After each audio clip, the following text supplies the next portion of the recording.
Good morning, everybody. This is Van Hargis with Van Hargis Horsemanship, and I hope you guys had a wonderful Easter this past weekend. I know it was a little bit different, but I don't know about you guys, but you just can't rain on a parade, and that rock still rolled no matter what, right? Anyway, we're going to head over to the ranch today, and we had an interesting question come up yesterday. First of all, let's say hello to Austin. Austin, come here, buddy. Come here. Come here. Come up here. There you go. Oh, thank you. Anyway, we stop. That's enough. We had an interesting question come up the other day from one of our listeners to the podcast, and her question was pretty deadgum simple. She's first of all, she was happy to be listening to our podcast, which we're ecstatic that she did so. Secondly, she's just gotten back into the horse industry, just gotten back into horses, and she bought an older gelding, a 25, I think, year-old gelding, and loves the horse except for one thing: he doesn't turn to the right. Every time she tries to get him to turn to the right, it turns into, in her words, turns into a fight. And just wanted to know some ideas and suggestions as to what I would do to address that. Some of you may have similar situations. My horse is good except. In other words, there's always those just one or two things that kind of step in the way and kind of create an obstacle for us. First and foremost, if you'll go back a few episodes, we talked a little bit about the cone. And simply the cone is just this: it represents anything out there that might be an obstruction to something that you want to achieve, whether it be personal, horsemanship-wise, otherwise, but don't focus on the cone. That's the whole point. Okay, yeah, the horse has got a problem turning to the right. I sure would like to fix that because I, from time to time, need to go to the right. So I can understand that, but we have to, several things. Number one, don't focus on that one problem.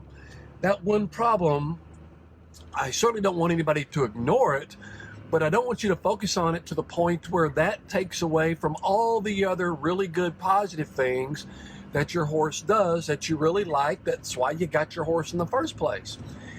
But when we do discover something like this, the first thing that I always want to do is eliminate anything physical.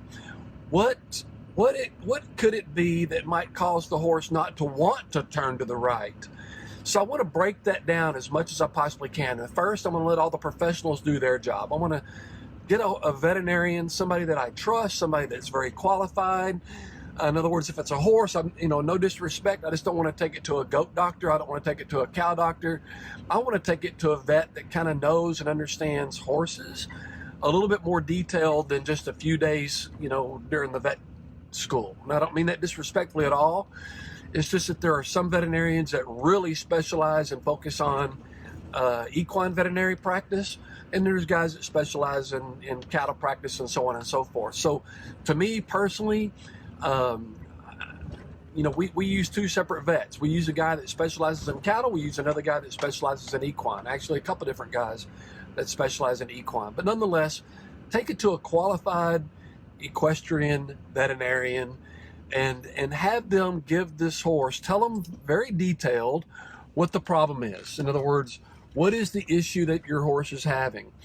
Let that veterinarian do a very thorough examination based on the information that you gave him.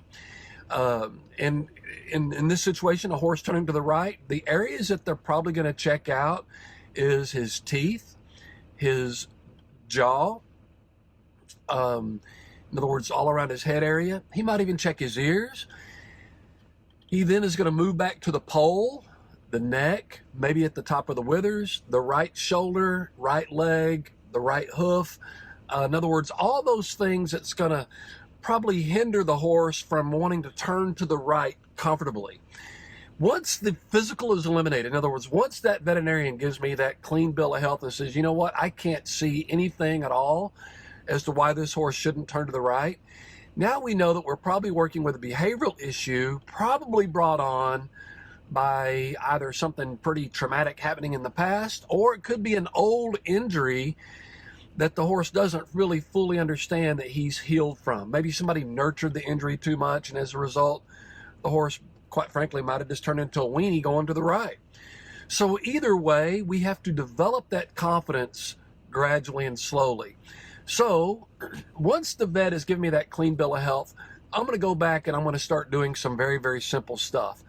First and foremost, I'm going to go back to a round pen if I can and just turn the horse loose in the round pen. And I'm going to ask the horse to go to the left, ask him to go to the right. The entire time I'm looking to see if the horse travels the same both directions. Does he look good to the left since that's his favorite direction? And then when I turn him back to the right, how does he look just traveling at a walk, trot, and a canter to the right? If it's good, I'm all thumbs up. I look for uniformity, and I also look for symmetry. In other words, I want to see the horse be uniform at a walk, trot, and a canter to the left, and I want to see that match what he does back to the right, meaning that I want to see those as equal as possible. And I'm not looking for things to be really wrong. I'm actually looking for everything to be right. But I'm also aware that if something's not quite right, I just want to kind of make a mental note of that. And then I'm going to start maybe doing some other exercises. In other words, go ahead and catch the horse up and I'll start flexing them. If your horse doesn't flex, teach it to flex. Teach it to flex and be as light as you possibly can on just that halter, flexing to his favorite side first, his left side. And then let's go to the right side and do the exact same thing to the right. Just flex to the right, make sure the horse is soft, willing, and then symmetric. In other words, if he bent really good to the left, then I want to see him bend to the right the same. Eventually, I'm going to get to the point to where I'm going to lunge the horse, and as I'm lunging the horse, I want to see the same thing. I want to see the horse do the same as he did at Liberty Work in the round pen loose. In other words, as I'm lunging him to the left, I want to see quiet uniformity footfall to the left. I want to see the exact same thing back to the right, and again, I'm looking for symmetry. What he did to the left good, I want to see him do to the right just as good. Eventually, I'll get to the point where, in other words, as the horse is passing all of these little examinations that I'm doing, then I'm going to keep progressing, of course. And as I progress, then I'm looking for, again, reasons why this horse shouldn't be able to do what I'm asking him to do, which, again, I want it to be simple. So once I get the horse to where I've got him bending, flexing both directions really nice, then I'm going to go ahead and saddle the horse up. I might even bit him up, and when I bit him up, I'm going to do the exact same thing again. Flex to the left, flex to the right. Make sure that there's no reason why he's not doing the same as we're adding a different tool. In this case, instead of the halter, now the bit. You see, we went from Liberty to halter, and now the bit. And if the horse flexes really good both directions, it's pretty well telling me, man, we're very quickly eliminating all the reasons as to why the horse shouldn't be able to go to the right. The next thing I'm going to do is once I get in the saddle, I'm going to do the exact same thing. I'm going to sit, though. I'm not going to go anywhere. I'm going to sit there, flex the horse to the left, flex the horse to the right, make sure, again, that the horse doesn't anticipate, just because the communication is coming from someplace new, in this case the saddle, that doesn't trigger his lack of response of turning to the right.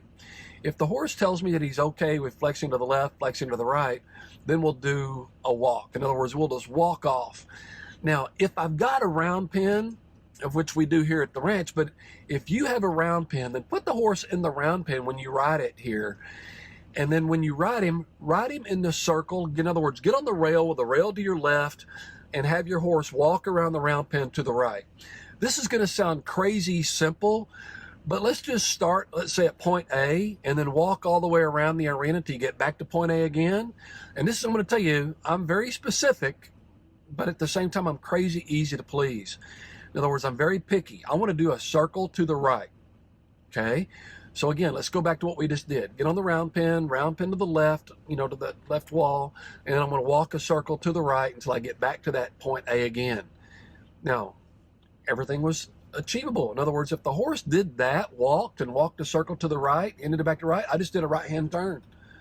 In other words, that's how easy I am to please. But as I'm doing it, I'm looking for any sign of resistance.